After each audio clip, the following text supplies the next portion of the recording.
Donation ಹಾವಳಿ ವಿರೋಧಿಸಿ ಜಿಲ್ಲಾ ಶಿಕ್ಷಣ ರೆಗ್ಯುಲೇಟಿಂಗ್ ಪ್ರಾಧಿಕಾರವನ್ನು ರಚಿಸುವಂತೆ ಹಾಗೂ ವಂತಿಗೆ ವಸೂಲಿ ಮಾಡುತ್ತಿರುವ ಶಿಕ್ಷಣ ಸಂಸ್ಥೆಗಳ ವಿರುದ್ಧ ಕ್ರಮ ಕೈಗೊಳ್ಳಬೇಕೆಂದು ಆಗ್ರಹಿಸಿ ಭಾರತ ವಿದ್ಯಾರ್ಥಿ ಫೆಡರೇಷನ್ ಕರ್ನಾಟಕ ರಾಜ್ಯ ಸಮಿತಿ ರಾಜ್ಯಾದ್ಯಂತ ಹೋರಾಟಕ್ಕೆ ಕರೆ ಕೊಟ್ಟಿದ್ದು, ವಿರಾಜಪೇಟೆ ತಹಶೀಲ್ದಾರ್ ಕಚೇರಿ ಎದುರು ಪ್ರತಿಭಟನೆ ನಡೆಯಿತು. 2026-27ನೇ ಸಾಲಿನಲ್ಲಿ ರಾಜ್ಯಾದ್ಯಂತ ಕೆಲವು ಖಾಸಗಿ ಶಿಕ್ಷಣ ಸಂಸ್ಥೆಗಳ ಪ್ರವೇಶಾತಿ ಪ್ರಕ್ರಿಯೆ ಮುಕ್ತಾಯಗೊಂಡಿದೆ.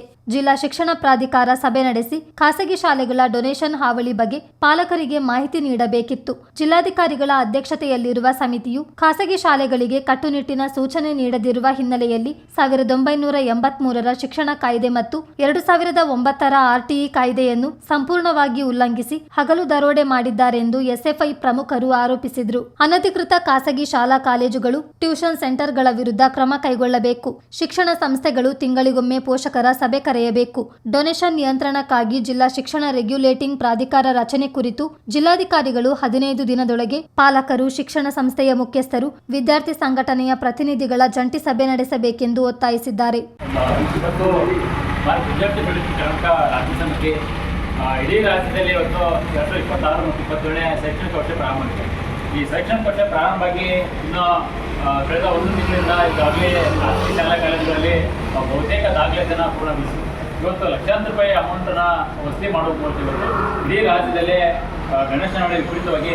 ಹಾಗಾಗಿ ಗಣೇಶ ನಾವಳಿ ನಿಲ್ಲಬೇಕು ಮತ್ತು ಶಿಕ್ಷಣ ರೆಗ್ಯುಲೇಟರಿ ಆ್ಯಕ್ಟ್ ಡೇರಾ ಕಮಿಟಿನ ಪ್ರತಿ ತಾಲೂಕು ಮತ್ತು ಜಿಲ್ಲಾ ಮಟ್ಟದಲ್ಲಿ ಜಿಲ್ಲಾಧಿಕಾರಿ ಮತ್ತು ತಾಲೂಕು ಮಟ್ಟದಲ್ಲಿ ಇರ್ತಕ್ಕಂಥ BO ಶಿಕ್ಷಣಾಧಿಕಾರಿಗಳು ಮತ್ತು DDP ಮೂಲಕ ಪಾಲಕರನ್ನ ಮತ್ತು ವಿದ್ಯಾರ್ಥಿಗಳನ್ನ ಮತ್ತು ಸಾಮಾಜಿಕ ಕಾರ್ಯಕರ್ತರನ್ನ ಒಳಗೊಂಡಿರ್ತಕ್ಕಂಥ ಒಂದು ಕಮಿಟಿ ರಚನೆ ಮಾಡಿ ಇವತ್ತು ಶುಲ್ಕ ನಿಗದಿಯನ್ನು ನಿಗದಿಪಡಿಸಿ ಸರ್ಕಾರ ಎಷ್ಟು ನಿಗದಿಪಡಿಸುತ್ತೋ ಅಷ್ಟೇ ಶುಲ್ಕವನ್ನು ತೆಗೆದುಕೊಳ್ಬೇಕಂತೇಳಿ ಆಗ್ರಹ ಮಾಡಿ ವಿದ್ಯಾರ್ಥಿ ಕರ್ನಾಟಕ ರಾಜ್ಯ ಸಮಿತಿ ಮೇ 7ನೇ ತಾರೀಕು ಇವತ್ತು ಇಡೀ ರಾಜ್ಯದಂತ ಇವತ್ತು ವಿದ್ಯಾರ್ಥಿಗಳು ಮತ್ತು ಪಾಲಕರು BDO ಜಿಲ್ಲಾಧಿಕಾರಿಗಳ ಮೂಲಕ ಮನವಿ ಪತ್ರ ಕೊಟ್ಟು ಇವತ್ತು ಗಣೇಶ ನಾವಳಿನ ತಡೆಗಟ್ಟಬೇಕು. ಇವತ್ತು ಶಿಕ್ಷಣ ಅಂತಕ್ಕಂಥದ್ದು ಮೂಲಭೂತ ಅರ್ಥ ಆಗಬೇಕು, ಎಲ್ಲರಿಗೂ ಉಚಿತ ಶಿಕ್ಷಣ ಸಿಗಬೇಕನ್ನೋ ಕನ್ನಡ ಇವತ್ತು SFI ಹೋರಾಟ ಮಾಡಿ ಒಂದು ಮನವಿ ಪತ್ರ ಸಲ್ಲಿಸ್ತದೆ.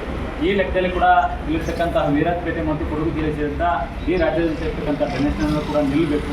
ಯಾಕಂತಂದ್ರೆ ಕನಿಷ್ಠ LKG UKG ಅಡ್ಮಿಷನ್ ಮಾಡತಕ್ಕಂಥ ಮಕ್ಕಳು ಇವತ್ತು ಬೆಂಗಳೂರು ಮತ್ತು ದೊಡ್ಡ ಕ್ಷೇತ್ರದಿಂದ ನಮ್ಮ ಜಿಲ್ಲೆ ಸೇರಿದಂಥ ಇವತ್ತು ಲಕ್ಷಾಂತರ ರೂಪಾಯಿ ಡೊನೇಷನ್ ತಗೊಳ್ಬೇಕು. ಹಾಗಾಗಿ ಅದನ್ನೆಲ್ಲ ಕಡಿವಾಣ ಹಾಕ್ಬೇಕಂತಂದರೆ ಡೇರಾ ಕಮಿಟಿ ಶಿಕ್ಷಣ ಹಕ್ಕು ಕಾಯ್ದೆ 1983 ಮತ್ತು RTE ಕಾಯ್ದೆ 2009ರ ಪ್ರಕಾರವಾಗಿ ಇವತ್ತು ಆ ಕಾಯ್ದೆಯನ್ನು ಅನುಸರಿಸಿ ಇವತ್ತು ಶುಲ್ಕವನ್ನು ನಿಗದಿಪಡಿಸಿ ಅಷ್ಟೇ ತೆಗೆದು ಆದರೆ ಇವತ್ತು ಇಡೀ ರಾಜ್ಯದಲ್ಲಿ ನೋಡ್ತಕ್ಕಂಥ ಖಾಸಗಿ ಶಾಲಾ ಕಾಲೇಜುಗಳಲ್ಲಿ ಏನು ನಡೀತದೆ ಅಂತಂದರೆ ಇವತ್ತು ಅವರೇ ಶೂ, ಸಾಕ್ಸು, ಪುಸ್ತಕ, ಬ್ಯಾಗ್ ತೆಗೆದುಕೊಂಡು ಟ್ಯೂಷನ್ ಫೀಸು ಮತ್ತು ಇವತ್ತು ಹಾಸ್ಟೆಲ್ ಸೇರಿದಂತೆ ಇವತ್ತು ಲಕ್ಷಾಂತರ ರೂಪಾಯಿಯನ್ನು ಸುಲಿಗೆ ಮಾಡ್ತಾರೆ. ಈ ರೀತಿ ಮಾಡುತ್ತಾ ಇದ್ದಂಥ ಮಕ್ಕಳು ಮಾತ್ರ ಕೇವಲ ಇವತ್ತು ಶಿಕ್ಷಣ ಪಡ್ತಕ್ಕಂಥದ್ದು, ಬಡವರ ಮಕ್ಕಳು ಇವತ್ತು ಶಿಕ್ಷಣ ವಂಚಿತ ಇರ್ತಾರೆ. ಹಾಗಾಗಿ ಕೂಡಲೇ ಅದನ್ನ ಅಧಿಕಾರಿಗಳು ಎಚ್ಚರಿಸಿಕೊಂಡು ಡೊನೇಷನ್ ಅವರೇ ತಡೆಗಟ್ಟಲಿಕ್ಕೆ ಮತ್ತು ಡೇರಾ ಕಮಿಟಿ ರಚನೆ ಮಾಡಲಿಕ್ಕೆ ಮುಂದಾಗಬೇಕಂತೇಳಿ ತಮಗೆ ಈ ಮೂಲಕ ನಮ್ಮ ವಿದ್ಯಾರ್ಥಿ ಇರ್ತಕ್ಕಂಥ. ಇದೇ ಸಂದರ್ಭ ಉಪ ತಹಶೀಲ್ದಾರ್ ಮೂಲಕ ಮುಖ್ಯಮಂತ್ರಿ ಹಾಗೂ ಜಿಲ್ಲಾಧಿಕಾರಿಗಳಿಗೆ ಮನವಿ ಪತ್ರ ಸಲ್ಲಿಸಲಾಯಿತು.